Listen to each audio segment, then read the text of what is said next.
राम ने हथियार उठाए, अहिल्या के जीवन को तारते हैं जो, शबरी की भक्ति संवारते हैं जो, किंतु वह स्त्री जो कि पापमयी हो, ऐसी ताड़का को बाण मारते हैं जो। जाति भाषा लिंग भेद देखिए नहीं, दुष्ट है तो मारिए बताते हैं धर्म, आओ ऐसे राम जी के गीत गाएं हम।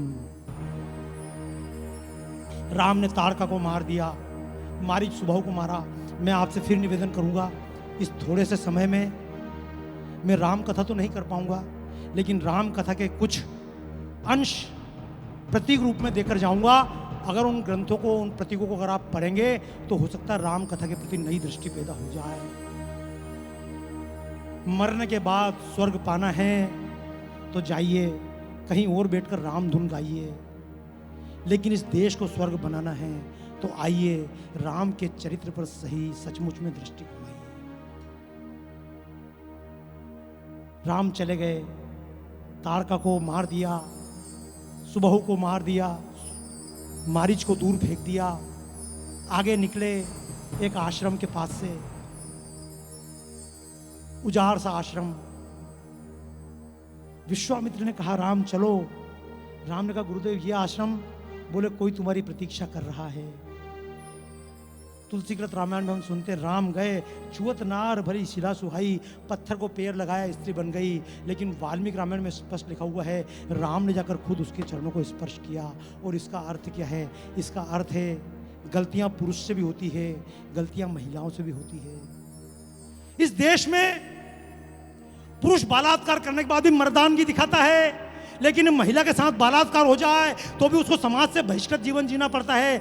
अहिल्या ने, इंद्र ने एक ही गलती की, लेकिन इंद्र देवराज बना रहा और अहिल्या को पत्थर जैसा जीवन जीना पड़ा। क्यों? क्योंकि वो महिला थी। राम ने जाकर उस महिला को फिर से पाप मुक्त किया। हमारे ग्रंथों के इन विषयों को भी समझ लेंगे, बहुत कुछ समझ में आ जाएगा। भगवान कृष्ण ने 16,000 विवाह किया। अरे 16,000 विवाह नहीं थे, देश की 16,000 लड़कियां थी जिनको नरकासुर कैद करके रखा हुआ था। जब श्री कृष्ण ने उन तमाम लड़कियों को आज़ाद किया और उनसे कहा जाओ तुम मुक्त हो, उन लड़कियों ने कहा हमको तो समाज स्वीकार करेगा नहीं। कृष्ण ने कहा जाओ मैं तुम सबको स्वीकार करता हूँ, जिनके विवाह हुए विवाह करवाए, और जिनको समाज में सामाजिक मान्यता चाहिए थी, हमको समाज किस नज़रों से देखेगा।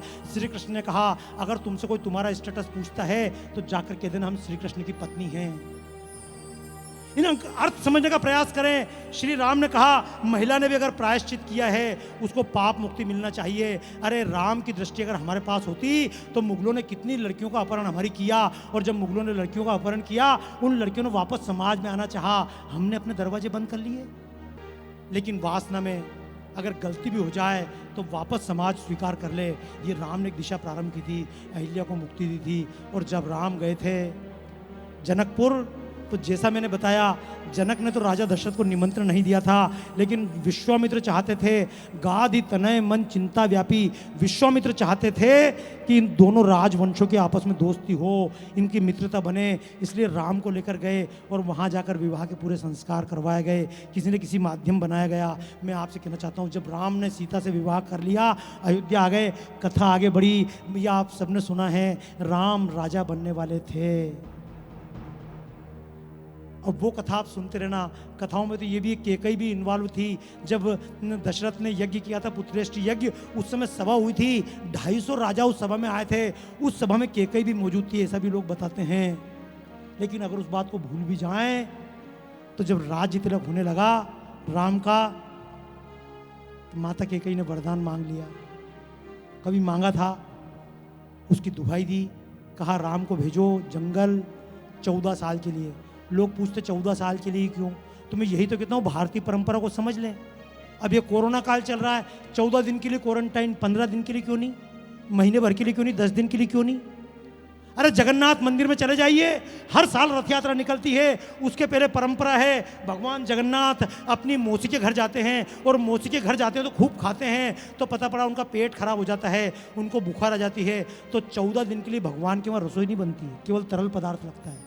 दुनिया की सबसे बड़ी सामूहिक रसोई है जगन्नाथ की, 14 दिन रसोई बंद रहती है। ये 14 दिन 14 साल, कोई व्यक्ति मरता है तो 13 दिन तक हम उसका श्राद्ध मनाते हैं, अंतिम दिन 14वें दिन जाकर शुद्धि मनाते हैं। ये 14 दिन का भी महत्व क्या होता है इन सबको समझना। 14 दिन का महत्व, 9 का महत्व, 8 का महत्व, छोड़ चले आज हमारे राम अयोध्या छोड़ चले, छोड़ चले आज हमारे राम अयोध्या छोड़ चले, छोड़ चले आज हमारे राम अयोध्या छोड़ चले। जैसे बछड़े छिन जाने पर देखा करती गैया, जैसे बछड़े छिन जाने पर देखा करती गलियां, राम लखन को रो रो कर वैसे ही देखे मैया, राम लखन को रो रो कर वैसे ही देखे मैया, महल अटारी राजपाट सबसे ही नाता तोड़ चले, छोड़ चले आज हमारे राम अयोध्या छोड़ चले, छोड़ चले आज हमारे राम अयोध्या छोड़ चले।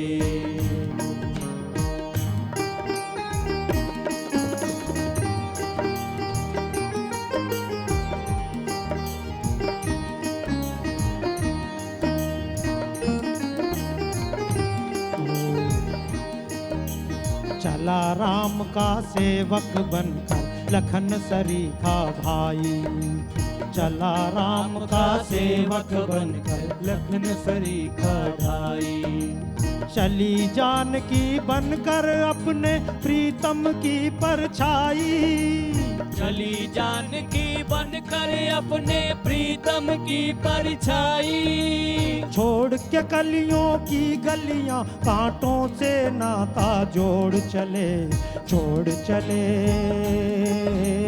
आज हमारे राम अयोध्या छोड़ चले, छोड़ चले आज हमारे राम अयोध्या छोड़ चले। दोस्तों आप जानते हैं अगर एक गड्ढा खोदेंगे तो एक जगह गड्ढा होगा, लेकिन जितना बड़ा गड्ढा होगा उतनी मिट्टी कहीं ना कहीं पहाड़ बनकर खड़ी हो जाती है। जब भी समुद्र में देखते हैं ज्वार आता है, जब ज्वार उठता है तो कहीं ना कहीं गड्ढा भी होता है। इस देश में सिस्टम है, जब किसी के घर का कोई व्यक्ति मरता है तो पूरे घर वाले रोते हैं व्यक्ति मर गया, लेकिन शमशान में चिता जलाने वाला कहता है चलो एक ग्राहक और आया, कब्र खोदने वाला बोलता है एक व्यक्ति और आया। कहीं भी देख लीजिएगा एक तरफ गम होगा, एक तरफ खुशी होगी, सुख दुख दोनों रहते जिसमें जीवन है। गांव कहीं धूप कहीं छांव। अयोध्या वाले उदास हो रहे थे और जंगल वाले खुशियां मना रहे थे। आओ रे नाचो रे गाओ रे, आज जंगल में मंगल मनाओ रे, आज जंगल सभी गाइए मंगल मनाओ रे। हा हैया हा हैया हा हैया हा हैया। यही अंतर है। राम शहर में रहकर उदास हुए, राम जंगल में रहकर कभी उदास नहीं हुए। पूरे जीवन में राम जंगल में कभी इस प्रकार उदास नहीं हुए, और जंगल में उदास हुए तो भी जंगल वालों ने उनके लिए जान लगाकर उनकी उदासी हरने का प्रयास किया। आज अपने नरेश लेके वनवासी वेश, आज अपने नरेश लेके वनवासी वेश, देने हमको आनंद हरने को सारे क्लेश, देने हमको आनंद हरने को सारे देश। छोड़ आए हैं आज अवध धाम रे, छोड़ आए हैं आज अवध धाम रे। बोलो राम सिया राम जय जय राम रे, बोलो राम सिया राम जय जय राम रे। इनके स्वागत में, इनके स्वागत में नैना बिछाओ रे, आज जंगल में मंगल मनाओ रे, आज जंगल में मंगल मनाओ रे। हा हैया हा हैया हा हैया हा हैया। खुशी वनवासी खुशी मनाते रहे। राम ने बहुत सा समय चित्रकूट में गुजार दिया। ये एक एक प्रसंग ऐसा है जिस एक एक प्रसंग पर दिन दिन भर महीने महीने भर कथाएं चल सकती है। केवट मिल गए, शहर वाले राम के पीछे पीछे चले, हम भी जाएंगे, राम जहां राम तहां अवधपुरी, जहां राम है वहीं हम जाएंगे। लेकिन क्या हुआ, जैसे हम एक दिन मेहनत करते हैं, कल मैं ये काम कर दूंगा, कल मैं देश के लिए करूंगा, मैं पढ़ाई करूंगा, लेकिन अगले दिन भूल जाते हैं क्योंकि हमारी भावना, हमारी लगन ऐसी नहीं होती। अयोध्या वाले राम के पीछे पीछे चले, लेकिन क्या हुआ, आगे गए, राम सबको सोता हुआ छोड़कर चले गए। इसलिए कहते हैं जो जागे है सो पावे है, और जो सोवे है सो खोवे है। खोवे है। राम गंगा किनारे चले गए, केवट ये भी प्रसंग है। रघुराई है रघुराई, रघुराई है रघुराई, पग धोकर नाव चढ़ई हो, पग धोकर नाव चढ़ई हो। बिनु पग धोए सुनना नहीं तो है, गंगा पार करई हो, पग धोकर नाव चढ़ई हो, पग धोकर नाव चढ़ई हो। केवट राम रजाय सुपावा, पानी कठवता भरी ले आवा। अति आनंद उमगी अनुरागा, चरण सरोज पखारन लागा। बरषि सुमन सुर सकल सिहाई, तेहि सम पुण्य पुंज को नाई। चरणामृत के पान किए से, चरणामृत के पान किए से, कछुक भरोसो पई हो, पग धोकर नाव चढ़ई हो, पग धोकर नाव चढ़ई हो, पग। रघुराई है रघुराई, रघुराई है रघुराई, पग धोकर नाव चढ़ई हो, पग धोकर नाव चढ़ई हो। मुझे भी बहुत खुशी हो रही है, बहुत दिनों बाद कम से कम काफी मित्रों के बीच बैठकर राम के गीत का आनंद ले रहा हूँ। और ये भी सच है, मुझे भी निकलना नहीं था, लेकिन चूंकि नौजवानों ने बुलाया, अब भी देखता हूँ जब कहीं कथा होती है, बुजुर्ग लोग स्वर्ग पाने की आकांक्षा में कथाएं करते हैं। जब मैंने इन मित्रों से बात की, मैंने कि तुमको क्या आवश्यकता पड़ी कथा करें? बोले नहीं, हमको लगा राम के लिए काम करना चाहिए। मुझे भी लगा जब नौजवान राम के लिए काम कर रहे हैं तो कहीं ना कहीं पीछे वालों को भी आना ही, अगर नौजवान राम बनकर आगे निकल रहे हैं तो पीछे वालों को भी विश्वामित्र बनने में, वशिष्ठ बनने में, जटायु बनने में देरी नहीं करना चाहिए। और मैं तो फिर कहूँ, हर व्यक्ति केवल एक बात कहता है, हर व्यक्ति बाप पैसा कमा कमा लाता है और पत्नी नहीं सुनती, तो हमेशा व्यक्ति कहता है लोग मुझे समझते नहीं हैं। व्यक्ति ऑफिस में काम करता है, फिर कहता मेरे ऑफिस वाले मुझे समझ नहीं पा रहे हैं। एक बाप कहता है मुझे लोग समझ नहीं पा रहे हैं। बहू कहती है दिन भर रसोई घर में घुसती हूँ, काम करती हूँ, मुझको लोग समझ नहीं पा रहे हैं। सासू कहती बहू के लिए इतना करती हूँ, मुझे कोई समझ नहीं पा रहा है। याद रखिए मेरे भाइयों बहनों, शहर में तुमको समझने वाला कोई नहीं। राम अयोध्या में रहे, कभी दशरथ ने नहीं कहा मैं तुम्हारे मर्म को जानता हूँ। कौशल्या राम के मर्म को नहीं समझ पाई, सुमंत नहीं समझ पाए, अयोध्या में कोई राम का मर्म नहीं समझ पाए। लेकिन जंगल में छोटा सा वनवासी बैठा था केवट, केवट ने राम से कह दिया मांगी नाव न केवट आना, मांगी नाव न केवट आना। कहीं तुम्हारे मरम में जाना, कहीं तुम्हारे मरम में जाना। केवट पहला व्यक्ति था जिसने राम से कहा Ram, I can open the suspense, मैं तुम्हारी सब बातें जानता हूँ। राम भी हैरान, अयोध्या में कोई नहीं समझा, बड़े बड़े लोग नहीं समझे, वशिष्ठ नहीं समझ पाए मैं कौन हूँ, और ये जंगल का साधारण वनवासी कहता मैं कौन हूँ। याद रखना दोस्तों, अपने दिल को समझना है। घर वालों के लिए सब कुछ कर दीजिएगा, कोई पूछने वाला नहीं है। लेकिन जिस दिन समाज के लिए थोड़ा भी काम कर दिया, समाज वाले आकर चरणों में पड़ जाएंगे। जिस दिन एक वनवासी के लिए कुछ कर दिया, उस दिन आज भी वनवासी वही वनवासी हैं। होंगे दिल्ली वाले बड़े बड़े दिल कहलाने वाले, होंगे मुंबई वाले जिनकी बड़ी बड़ी अट्टालिकाएं हैं, करोड़ों रुपए की बड़ी बड़ी बिल्डिंगें हैं, लाखों का बैंक बैलेंस है, शेयर मार्केट के कागज हैं। लेकिन कभी किसी बड़े व्यक्ति के घर पर जाकर कोई पानी मांग ले तो पहली बार तो सिक्योरिटी वाला अंदर नहीं घुसने देगा, फिर भी पानी मांगा इशारा कर देगा बाहर जाकर पानी मिल जाएगा।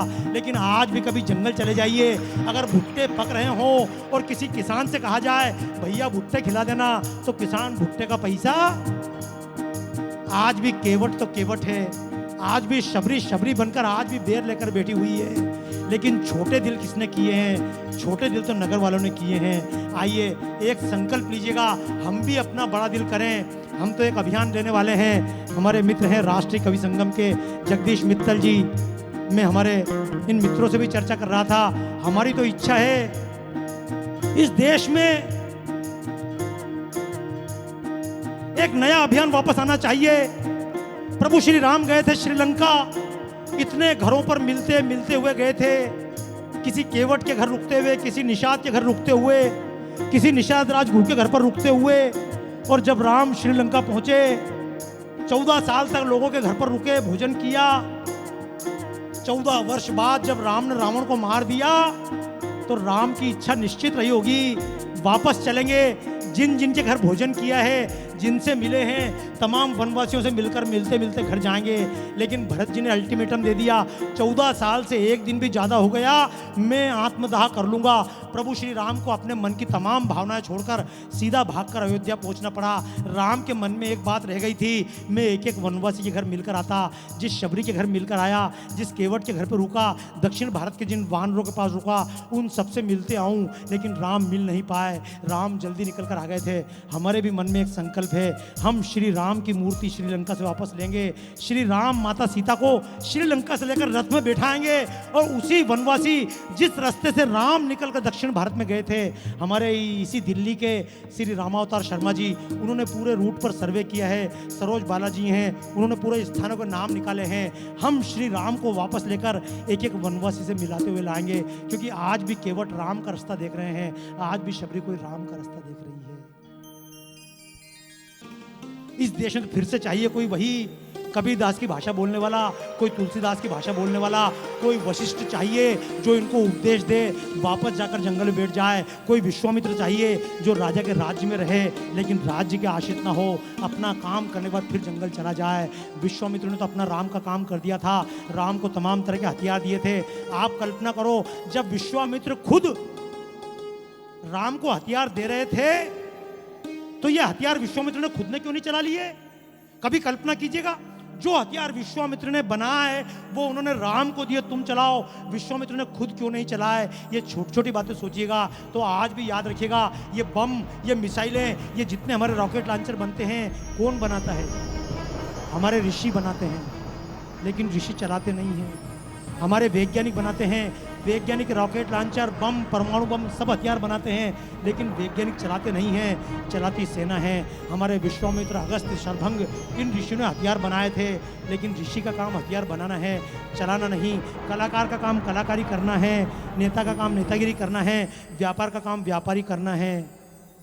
अगर हम सब अपने अपने धर्म का पालन करते रहे तो ये देश महान हो पाएगा। अर्थ को समझ लीजिएगा, राम जब निकले, ये तो लंबी कथा है, राम ने चित्रकूट में बहुत लंबा समय गुजारा और चित्रकूट के बाद में जब राम आगे उतरने लगे तो राम को आतंक दिखने लगा चारों ओर। विराट मिला, ऋषि मुनि से पूछा कौन है, बताया दक्षिण भारत में तो आतंक मच रहा है। शर्मंग ऋषि से मिले, सुतीक्ष्ण से मिले। एक स्थान पर राम ने दक्षिण में देखा, हड्डियों के ढेर लगे हुए थे।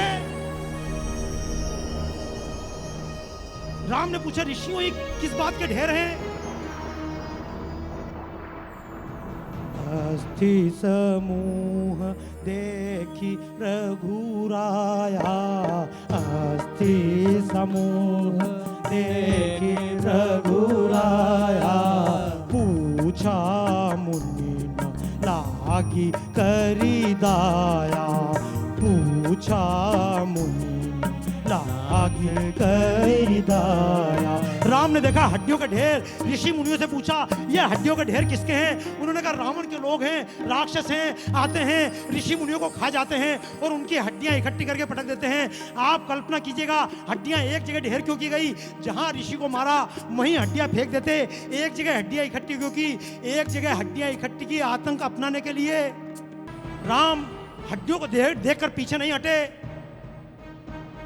राम ने हड्डियों के ढेर के सामने प्रतिज्ञा की, निश्चरहीन करूं वहीं भुज उठाए प्रणकीन, सकल मुनि के आश्रम जाए जाए सुख दीन। राम ने प्रतिज्ञा पहले की। लोग कहते हैं सीता का रावण ने हरण किया इसलिए राम ने प्रतिज्ञा की रावण को मारने की। बिल्कुल गलत। सीता हरण का तो रावण दहन से संबंध ही नहीं है। रावण तो तब सीता का भी हरण नहीं किया था, उसके पहले राम प्रतिज्ञा कर चुके थे, इन तमाम निश्चरों का, इन आतंकवादियों का, इन राक्षसों का वध कर दूंगा। राम रहे, राम नासिक में भी जाकर रहे, पंचवटी में सीता का हरण हुआ। जहाँ से मैंने बात प्रारंभ की थी, गीत गा रहा था। लेकिन आज ये जो कार्यक्रम जो मैं कर रहा हूँ ये भी वोकल फॉर लोकल है। मैं हमेशा जब कार्यक्रम करता हूँ मेरे साथ अपनी टीम होती है, मेरे साथ मेरे गाने वाले होते हैं, मेरे पहले सुर देने वाले होते हैं, मेरे साथ मेरे गाने के पहले संगीत तय करने वाले होते हैं। लेकिन मुझे भी लगा वोकल फॉर लोकल करना चाहिए और उसका आनंद ही अलग होता है। हम होटल में जाकर कितना ही अच्छा खाएं उतना आनंद नहीं होता है, और जिस दिन अपने हाथ से बनाकर मित्र मंडली के साथ बैठकर खाते हैं उस दिन का आनंद अलग होता है। इतने दिनों बाद मुझे भी राम की बातें करने का आप सबके बीच में अवसर प्राप्त हुआ। आगे बढ़ते रहिएगा। मैंने जैसा बताया 7 दिन राम कथा करने के बाद भी पूरी नहीं होती। इतनी लंबी रामचरितमानस लिखने के बाद भी तो कह दिया हरि अनंत हरि कथा अनंता। 9 दिन कथा करने के बाद भी कथा पूरी नहीं। हरि अनंत है, हरि कथा अनंत है। इसी आगे बढ़ते रहे। जटायु था, सीता अपनी कुटिया में बैठी हुई थी, रावण आया। क्योंकि राम ने शूर्पणखा का प्रस्ताव अस्वीकार कर दिया था लक्ष्मण ने, शूर्पणखा की इज्जत खराब हुई जब उसकी बात को ना माने।